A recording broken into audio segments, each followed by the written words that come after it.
Hola amigos no artistas, ¿cómo están? Nos tomamos un buen descanso, aquí estamos listos para recomenzar. Tenemos una entrevista preparada desde diciembre del año pasado. Allá por entonces nos encontramos con Enrique Guiró. Enrique es un flash counselor, especialista en vínculos y toda una trayectoria. Pero cuando yo hice un taller con él, me reveló toda una serie de conceptos que no pude evitar vincularlos con No Artistas Unidos, porque nuestra concepción de la creatividad es que surge ahí en ese interior, es una energía que tenemos para compartir, y Enrique nos enseña, nos da herramientas, nos hace toda una invitación para poder irnos hacia ahí, hacer un viaje hacia adentro, para encontrarnos con esa parte nuestra y a partir de ahí volver a vincularnos con el mundo. Es apasionante, ojalá lo disfruten tanto como lo disfrutamos nosotros. Sí, es verdad que es largo, pero cualquier cosa, pausalo y lo retomás después. Yo soy un artista. Vengan, síganos.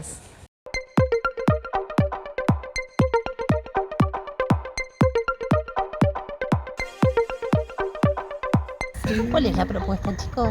Frenar. La propuesta de Enrique es que frenemos y nos conectemos con el mundo consciente, que ahí surgen grandísimas cosas. ¿Vamos?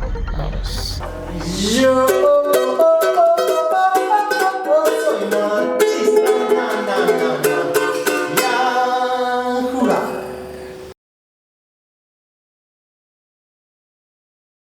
Yo estudié counseling en la Escuela de Psicología Humanística, OLOS, que era la única que existía en el año 1990, y después he sido un gran autodidacta, digamos.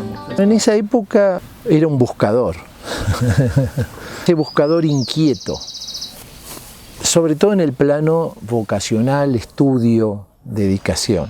Tuve muchos años de desorientación. Creo que lo interesante de eso era la búsqueda de poder ser sí mismo, dentro de un marco que por ahí no era el esperado, por ahí era el distinto de cuestionarme y preguntarme cosas que mi entorno no se preguntaba. Sí, era un gran buscador. Es verdad que estudié, pero yo te diría que todo lo que escribo lo tuve que atravesar, o todo lo que propongo es algo que fue como parte de mi reconstrucción como persona, ir haciéndome persona. Yo no me considero un maestro, pero sí sigo a maestros. Hago una diferencia entre lo que yo llamo el mundo del ego temeroso y el mundo consciente. Para mí eso es vital porque hoy en día es muy frecuente que las personas busquen lo que llaman calidad de vida. Sin embargo, esta cosa que parece pero no es, el mundo del ego temeroso te hace parecer que calidad de vida lo obtenés con nivel de vida. Y aunque se le parezca, no es lo mismo. Yo escucho frecuentemente a mi alrededor consultantes, personas que dicen: yo quiero ser feliz, hago todo para ser feliz. Y yo entiendo lo que me están diciendo, o creo entender. Pero entonces, ¿qué pasa? Las personas dicen: bueno, ¿cuáles son las condiciones que me van a llevar a ser feliz? Entonces, qué sé yo, amor, vínculos, trabajo, dinero, sexualidad, casa. ¿Y qué pasa? Vas logrando algunas cosas y al poco tiempo decís: pero todavía no me siento feliz. Y hay frustración, hay desánimo, y ¿qué otra cosa me puede ayudar? Y estoy inquieto, y estoy incómodo. Y el ser humano va entrando en lo que llamo el círculo de insatisfacción crónica. A partir de lo que me tocó vivir a mí, digamos, yo creo que más que ser feliz, es que además se termina siendo una exigencia horrible. Yo creo que el ser humano necesita paz en el corazón, cierta paz, porque tampoco todo es perfecto, ¿viste? Cierta paz me permite convivir con hoy estoy triste, o hoy estoy enojado, o hoy estoy confundido, pero lo puedo llevar con cierta paz. Porque con cierta paz, con cierta lucidez, podés construir las condiciones adecuadas para vos. El tema es cómo lograr cierta paz. Y ahí, bueno, a ver, fijémonos cómo estamos hechos. Tenemos un cuerpo en el cual hay emociones. Tenemos una afectividad que tiene sentimientos. Tenemos pensamientos, creencias. Tenemos valores. Y hay una dimensión interior misteriosa. Cuando puede haber cierta coherencia entre lo que experimento en mi cuerpo, lo que siento, lo que pienso, mis valores y mi misterio, cuando hay cierta coherencia, hay cierta paz. Ahora, cuando yo estoy en guerra adentro, estoy inquieto, ansioso, molesto, temeroso, ¿cómo lograr cierta coherencia? Y cierta coherencia se logra con cierta conciencia. Conciencia de ser, no me refiero a conciencia moral, de lo que está bien o mal, sino quién soy, qué soy. O reconocer lo más íntimo de mí, ese ser. ¿Y cómo se logra cierta conciencia? Desde mi mirada, aprendiendo a parar. Y aprendiendo a parar en dos planos. Uno, el acelere cotidiano, el modo en que vivimos, es decir, ese parar que es detenerse. Y otro, un poquito más complejo quizás, detener la mente compulsiva, la programación. Y acá estoy haciendo una diferenciación entonces. Hay una voz que todos tenemos, que podríamos definirla de aquí para abajo, una voz que viene del espacio interior, como del corazón, esa voz interior que te valida como persona, en donde yo soy, no por lo que tengo, no por lo que sé, no por lo que hago, es previo, yo soy. Es esa voz interior que viene no por racionalización, sino como por revelación. Ese momento del, por acá era, por acá, me di cuenta. Pero para escuchar eso, necesitamos aprender a parar, a estar, a ser. Pero el problema con esto de todo lo que se le parece pero no es que hay otra voz que viene de acá, a la que yo llamo ego temeroso porque siempre está vinculado al miedo. Había una propaganda de unos bizcochos que la persona iba por las góndolas con un pájaro carpintero que le taladraba la cabeza.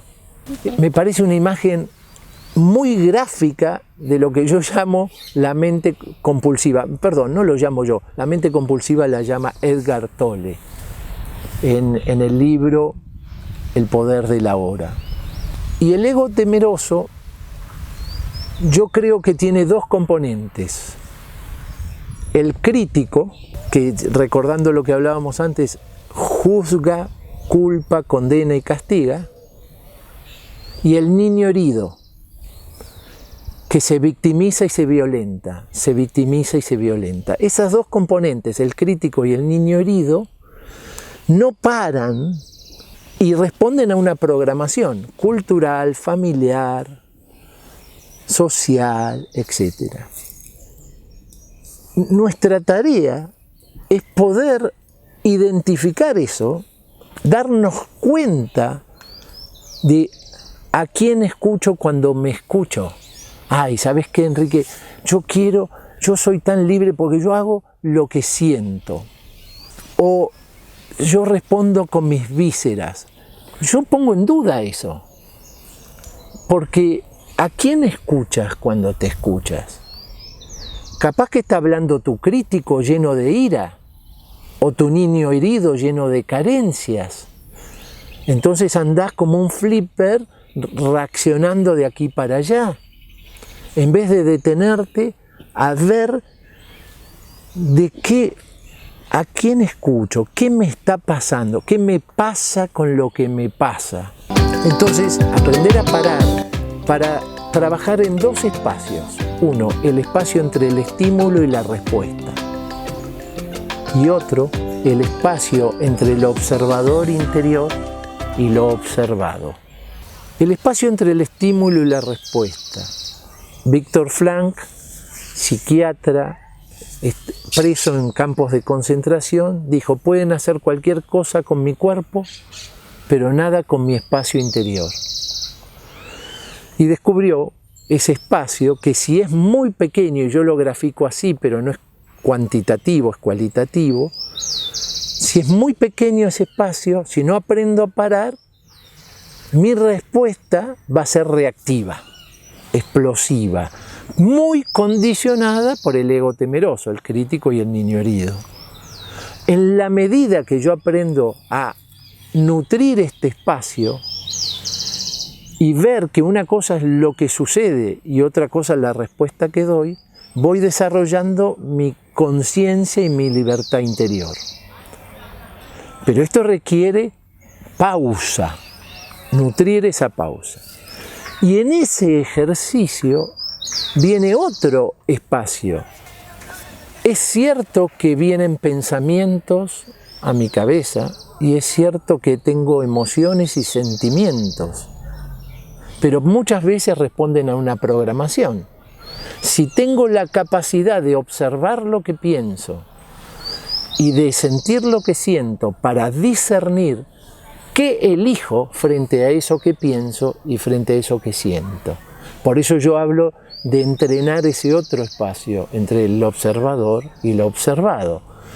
Porque yo ahora, charlando con ustedes, puede venir, además de la concentración que tengo, pensamientos de los más constructivos y amorosos, de los más destructivos y perversos. Esos vienen a mi cabeza, ¿sí? Pero yo ya voy estando entrenado que pasan como nubes pasajeras y elijo poner mi atención acá.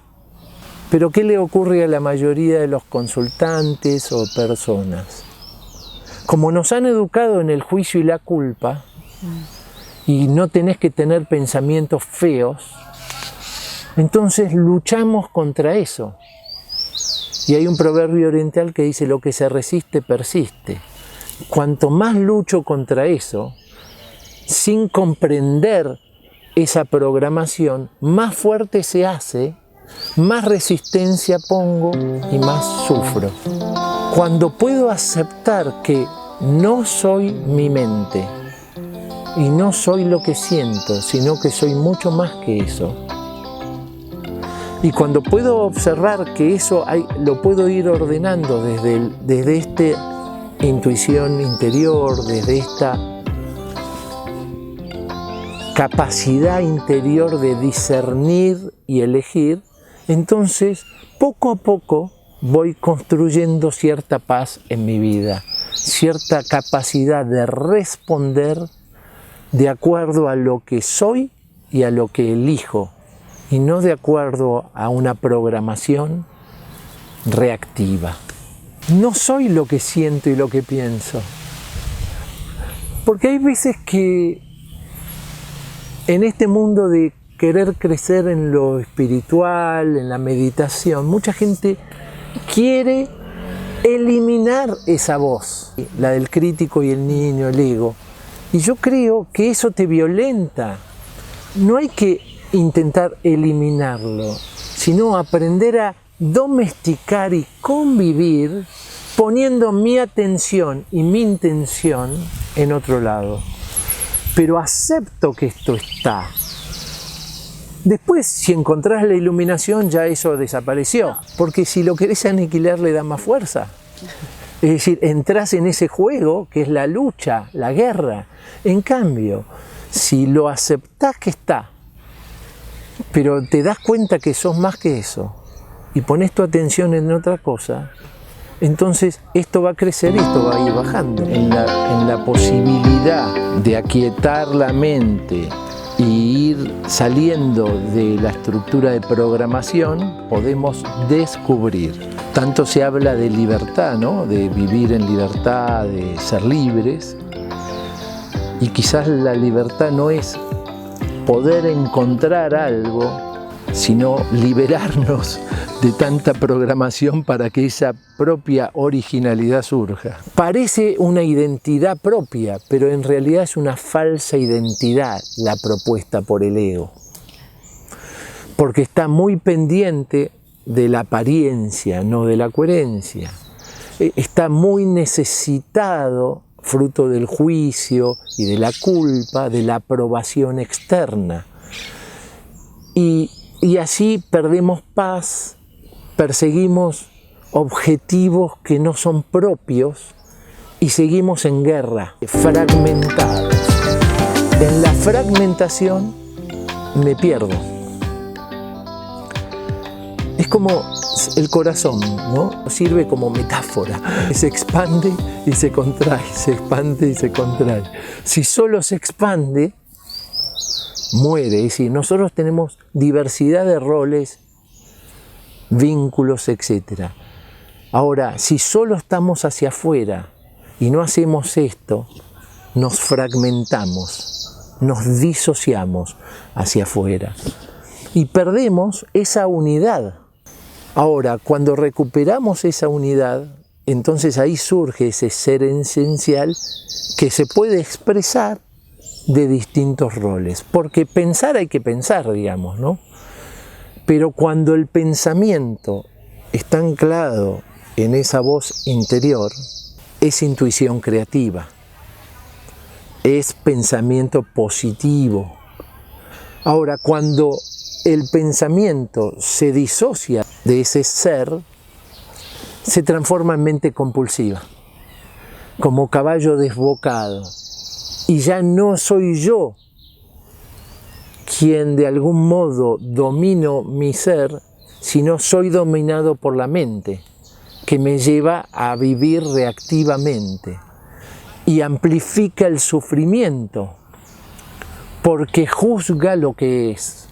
Mucho de nuestro sufrimiento no tiene que ver con lo que sucede, sino con la brecha entre lo que esperamos y lo que es, con el juicio y la culpa. Ahora, cuando aprendemos a observar, a aceptar, también aprendemos a aprender sin juzgar, y eso es muy liberador. Yo, en mi adolescencia, tenía un gran deterioro de mi autoimagen, y mucho que ver tenía el juicio y la culpa en eso. Por eso tuve úlcera de duodeno, por eso no contenía esfínteres, por eso sufrí depresiones. Y a lo largo de mi vida fui liberando esos juicios, esas imágenes. Por eso hablo de que la libertad viene de adentro cuando te liberás de la programación. Yo me acuerdo que fíjense parte de la programación. Terminé el colegio, hice el ingreso a arquitectura y me bocharon. Yo me llevaba muchas materias porque tenía problemas de aprendizaje. Entonces, no encajaba en el modelo de aprendizaje. Y entonces, terapias, psicopedagogas y todo, y mis amigos ya iban por segundo o tercer año de la facultad y yo ya había cambiado de carrera 7 veces, no conseguía laburo y me comparaba desde mi disminución y parecía que yo estaba perdiendo el tiempo. Y no, era un chico que se estaba dando el permiso para discernir qué quería en la vida. Y perdiendo en relación a qué? A la comparación. Era mi posgrado casi. Estaba en ese camino de autodescubrimiento que me iba a ayudar a acompañar procesos de discernimiento. Y hoy vienen chicos, yo ya jóvenes tanto no atiendo, pero digo, o padres preocupados por sus hijos, que no saben qué hacer, y digo, pero que a los 18 o 20 años no hay permiso para no saber, o ahora hay que reinventarse. Entonces vos tenés 40 años, 50 años y te tenés que reinventar. Me tengo que reinventar. ¿Y qué hago? Y empiezo a sufrir porque no me reinventé.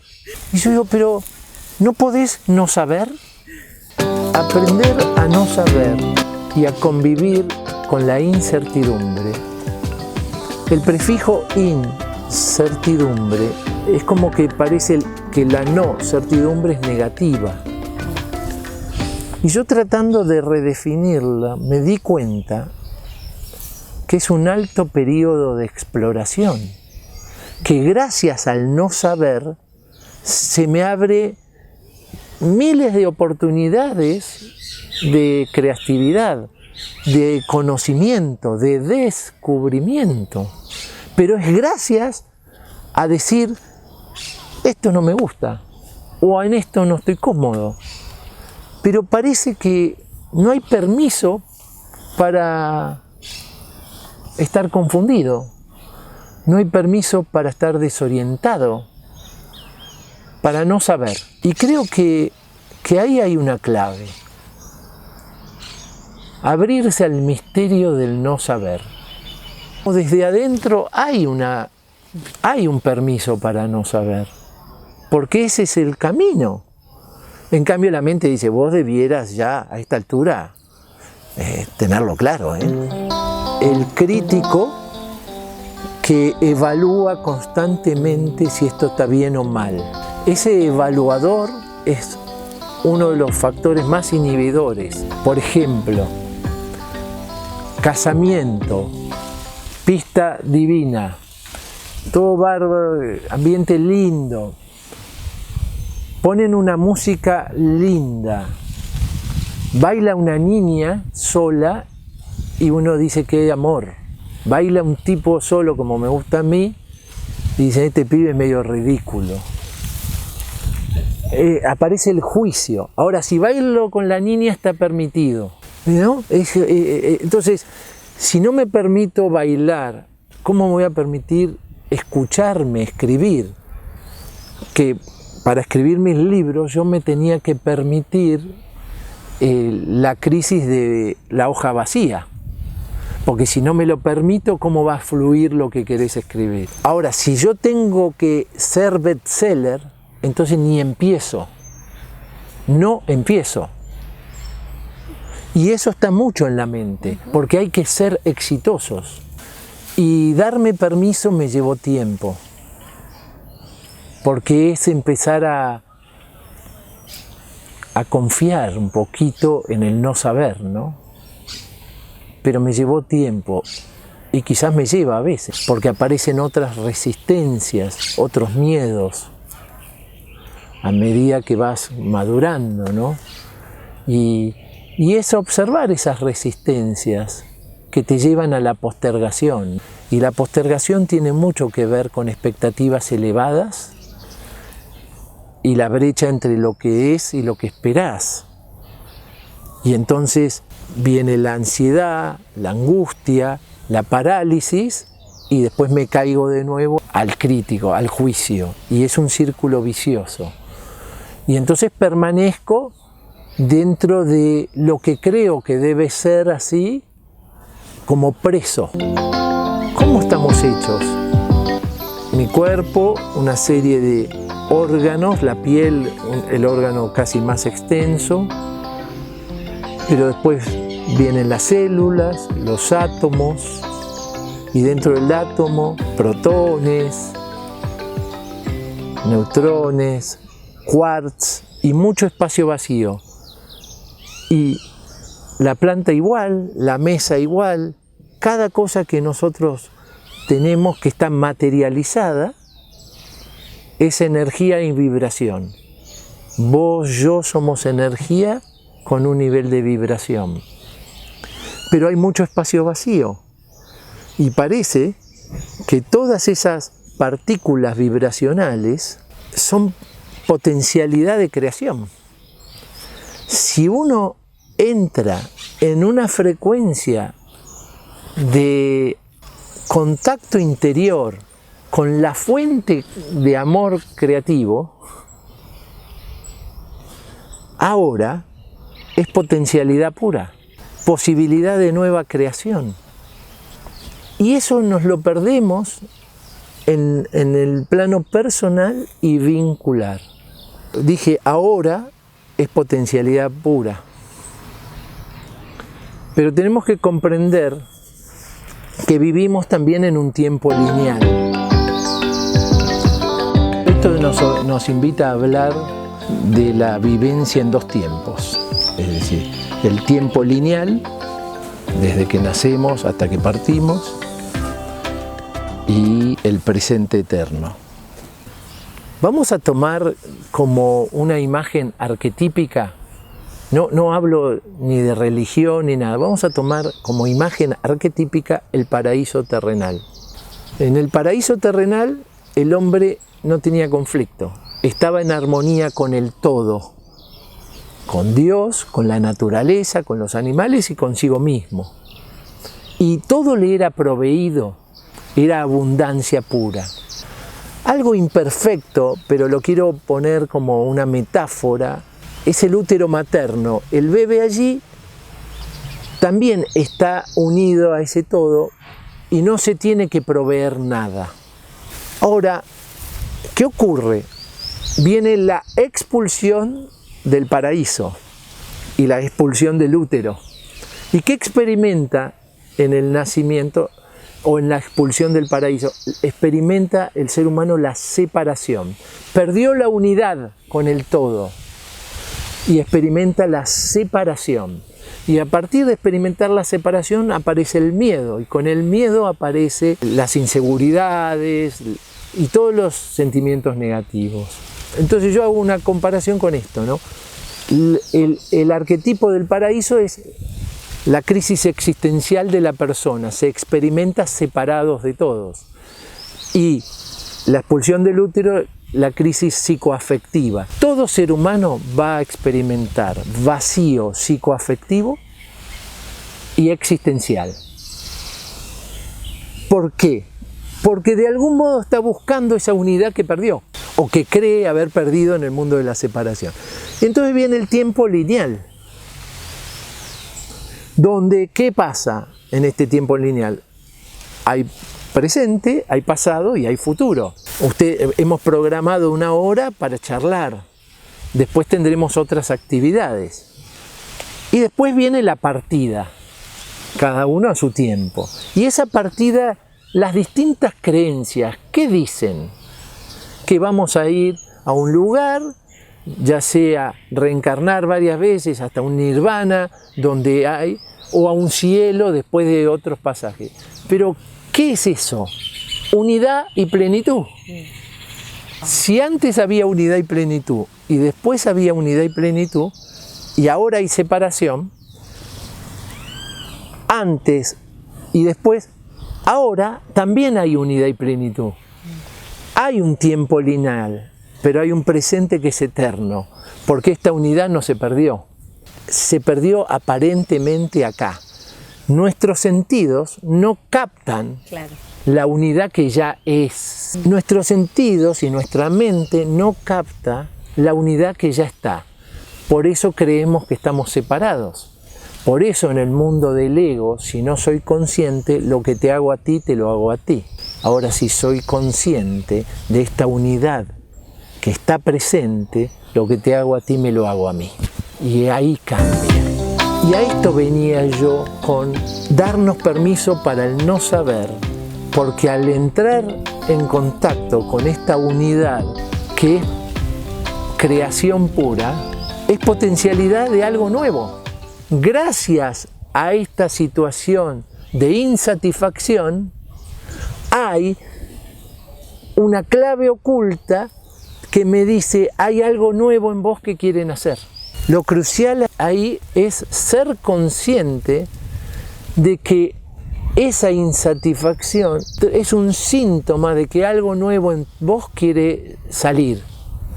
Y que si te abrís a esa posibilidad interior, a esa voz que de a poco se va a ir revelando como intuición, como descubrimiento, como sea, entonces aparecen las nuevas creaciones, ¿no?, en tu vida.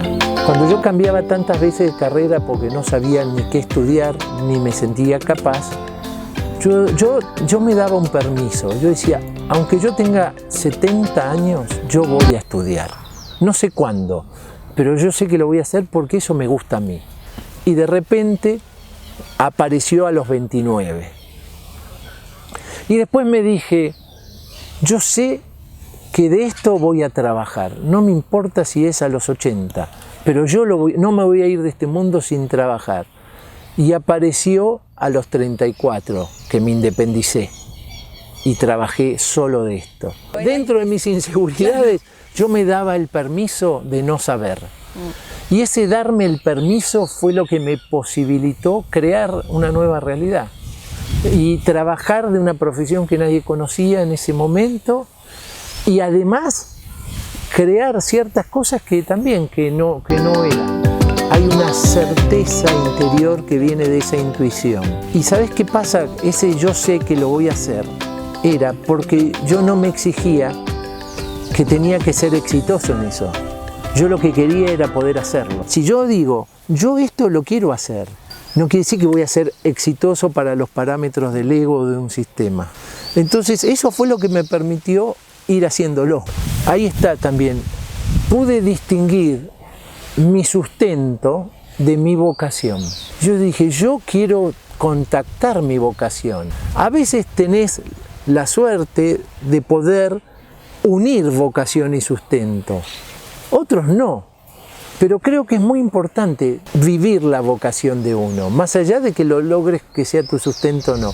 Entonces yo me decía, yo esto lo quiero hacer porque era por vocación, por amor. No sabía si iba a vivir de esto, pero ya tenía sentido mi laburo para ganarme el pan si me permitía hacer esto. Porque para mí tenía ese sentido porque podía mantener mi familia y tenía sentido porque podía desplegar este otro arte. Después también me propuse poder vivir de esto, que eso también es parte, pero creo que es más importante poder experimentar la vocación que tener la exigencia, que tener que vivir de eso. ¿Se entiende? Si dice que necesita un cambio, que trate de buscar ayuda y detenerse para discernir si lo que se dice es una verdadera necesidad o es algo impuesto. Porque por ahí alguno dice, yo necesito tal cosa y tal otra, porque se compró una creencia falsa, ¿no? Entonces, lo primero es discernir, ¿realmente es lo que necesito? Segundo, esa necesidad tiene que ver con esa tarea interior de autoconocimiento y comprensión. Pero cuando surge la necesidad, en vez de darnos permiso para el proceso de autoconocimiento, nos exigimos y nos violentamos, porque el ego dice, ¿vos te das cuenta? No estás cumpliendo con tus expectativas, no vivís el presente, no disfrutás, no sos exitoso. Todos temas que tienen que ver con lo que yo llamo esos saboteadores internos de la mente. La autoexigencia desmesurada, la prisa ansiosa, la postergación indefinida. Me acuerdo que una persona en mi consultorio vivía torturada con miedos, pero muchos. Entonces me decía, no, mirá lo que va a pasar mañana y qué sé yo y qué sé cuándo y yo necesito cambiar y todas estrategias de cambio. Y le pregunto, pero pará, a ver, pará ahora, respirá en este momento. Y empezaba a respirar, ¿no? Ahora. Y presta atención al ritmo de tu cuerpo, no a lo que dice tu mente, no obligues. Y me dice, siento calma. ok, seguí experimentando eso ahora. Y se pone a llorar de la emoción de sentir calma. Entonces, había una gran brecha entre lo que la mente le imponía y la calma que tenía ahora. Entonces, si necesitas un cambio, comprendelo, pero no te vuelvas a exigir el cambio, porque el ego dice, vos tenés que cambiar. Entonces, mañana me levanto y dice, no cambié, soy un gil. Y ¿se entiende? Viene el autorreproche. Es una trampa de la mente. Solo vas a poder cambiar si te aceptás ahora y te reconoces. Yo ahora que estoy en Instagram y en las redes y en Facebook, me preguntan si yo quiero ser influencer. Y yo lo que quiero es ser. Si eso genera influencia, está bien. Pero si yo pongo mi centro en influencer, pierdo el ser, pierdo el objetivo, ¿no? Yo quiero ser. Si eso genera influencia, puede ser. Pero me tengo que cuidar. Porque el ego quiere likes, quiere éxito. Entonces yo me tengo que cuidar mucho de observar bien a qué responde la motivación de mi comportamiento. Y me doy cuenta que eso está presente, ¿no? Y convivo con eso. La verdad que no está en mis logros mi ser. No me va a cambiar demasiado si logré esto o esto. ¿Se entiende? Aunque tengo propósitos, tengo intereses, etc. Y además intento cada tanto preguntarme si estoy respondiendo a lo propio o estoy respondiendo para afuera. Cada tanto me lo pregunto porque cada tanto me confundo. Pero el mundo del ego no le gusta elegir, hacerse responsable de lo que elige. Y yo creo que en este tiempo lineal, y lo aclaro, siempre elegir implica renunciar. Y no solo es importante lo que elijo, sino también aceptarlo a que renuncio. Claro. Porque hay una cuestión de tiempo. El día tiene 24 horas, la semana 7 días y el mes 30. Pero cuando desde el ego quiero responder a todos los estímulos y demandas de los demás y no me animo a decir no, no me doy cuenta que ese no me animo a decir no me lo estoy diciendo a mí, ese no, o a mis afectos. Y en vez de escuchar esa fuente donde está mi sí, porque ayuda a decir no cuando tengo más claro cuál es mi sí. Y esa tarea interior para mí consiste en conocernos en lugar de ignorarnos, comprendernos en lugar de juzgarnos. El juicio hace mucho daño, el juicio propio y hacia otros. Si verdaderamente podemos comprendernos en lugar de juzgarnos, podemos aceptarnos en lugar de culparnos. Otra cosa que hace mucho daño, la culpa. Y si vamos dando ese pasito, ¿no? Conocernos, comprendernos, aceptarnos, ahí podemos perdonarnos en lugar de condenarnos. Y entonces podemos amarnos en lugar de castigarnos. Del juicio necesariamente viene la culpa, la condena y el castigo, que hace mucho daño en los vínculos con uno y con los demás. Y de la comprensión amorosa viene la aceptación y el perdón. Y lo que hago conmigo lo hago contigo. Es posible ir acercándonos a cierta paz en el corazón. Es posible poder vincularnos de un modo distinto. Es posible crear vínculos más estables en el amor, pero requieren, desde mi mirada y desde mi experiencia, esa tarea interior, ese aprender a parar, aprender a discernir, porque lo que me hago a mí, te lo hago a ti. Es decir, si yo puedo conocerme, comprenderme, aceptarme, perdonarme, eso que hago conmigo lo hago contigo. Ahora, si no puedo porque vivo con el juicio, la culpa, la condena y el castigo, eso que hago conmigo lo hago contigo. he comprendido que esa soberbia ya no la juzgo, porque debajo de un hombre que se comporta con soberbia hay un hombre que se siente disminuido. Por eso es tan importante en las relaciones vinculares con uno y con los demás comprender qué comportamientos no nos gustan, pero no enjuiciar a la persona. Hay gente que me dice, no, lo que pasa es que yo soy muy falso, muy careta, y se sigue juzgando a sí mismo. O me dicen, mi pareja es muy falsa y careta. Y si nos quedamos ahí, nos quedamos en un rótulo y nos perdemos la persona. Porque debajo de un falso careta comportamiento hay un hombre, hay un niño herido que fue avergonzado. ¿Para qué va a construir la careta? La construyó porque estaba tan avergonzado.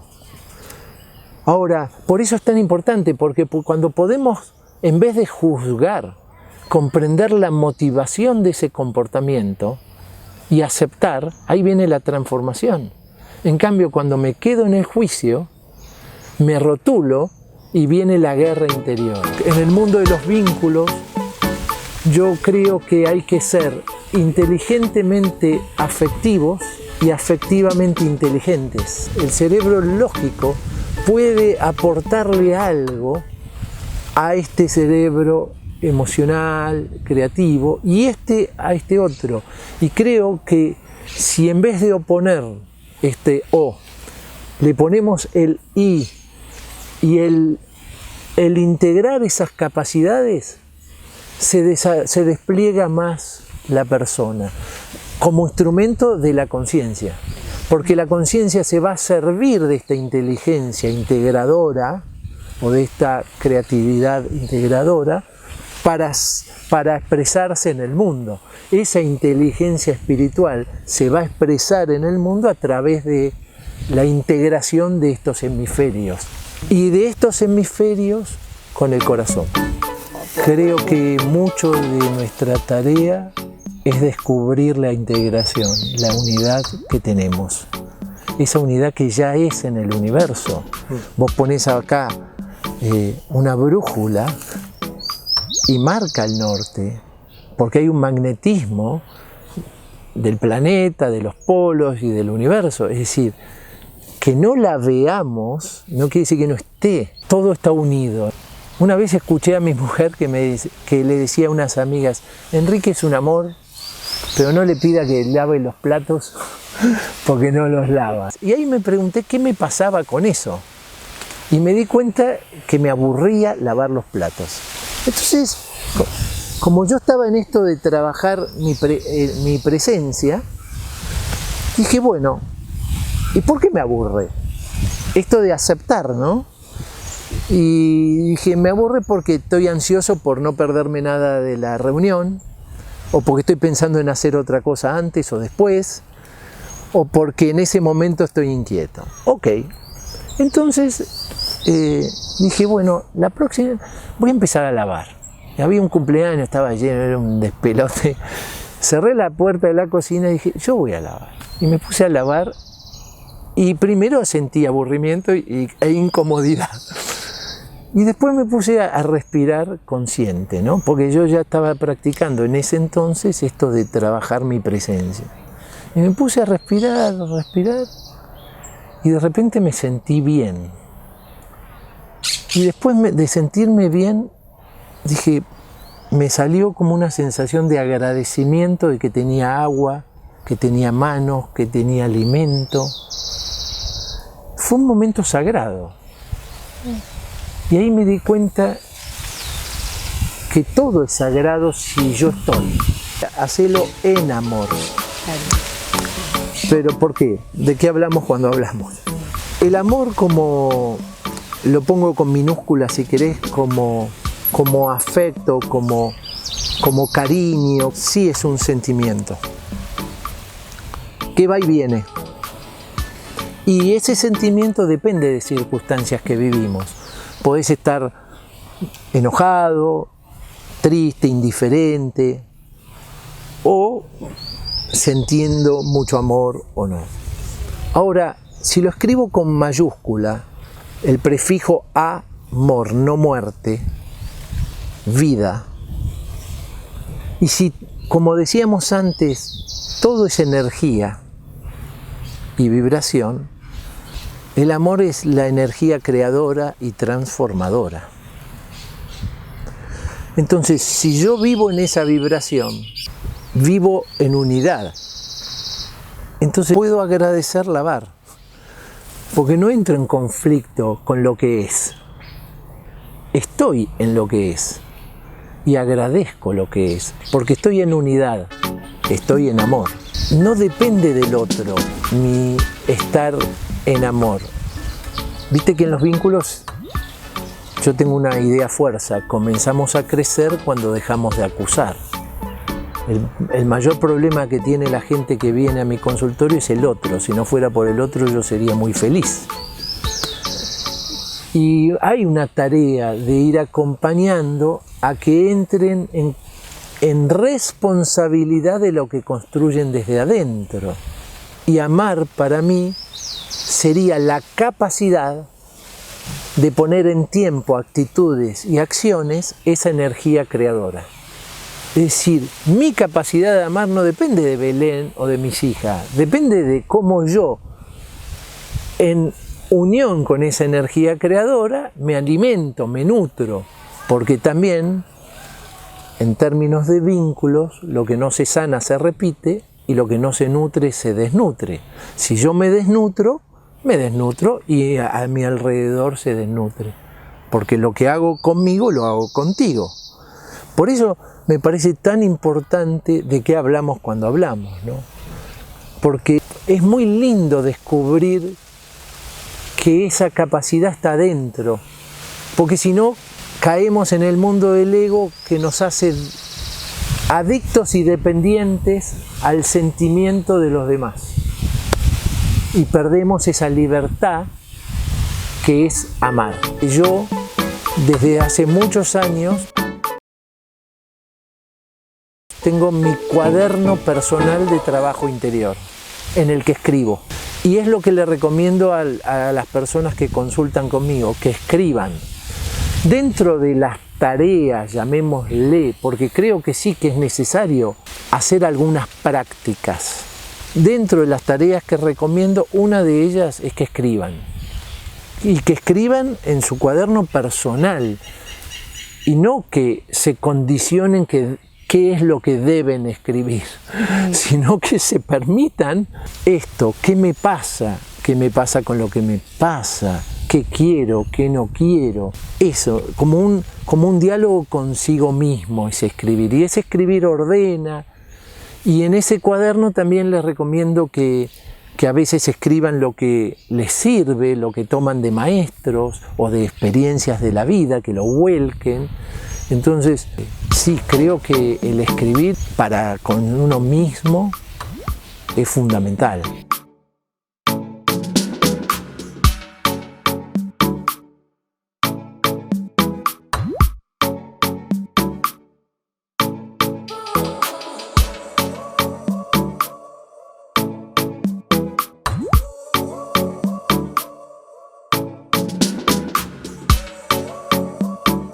¿Qué onda, Enrique?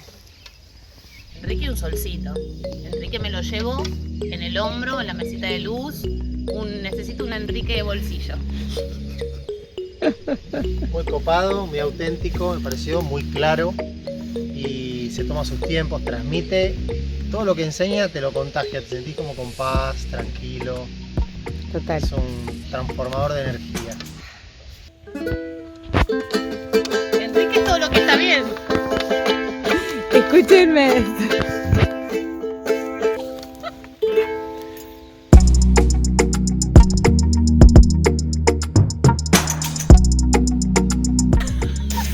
Bueno, vamos. Lo peor es que esto después lo publica. Rajemos. No sé. Vamos. No lo voy a A Pablo publicar. llegando un poco antes de la cena. Ay, gracias. Nada, llevo esto. Che, bueno, pero miren lo que es esto. No, eso. Yo no quería, Muy genial, Jejiño. Ay, seguí grabando.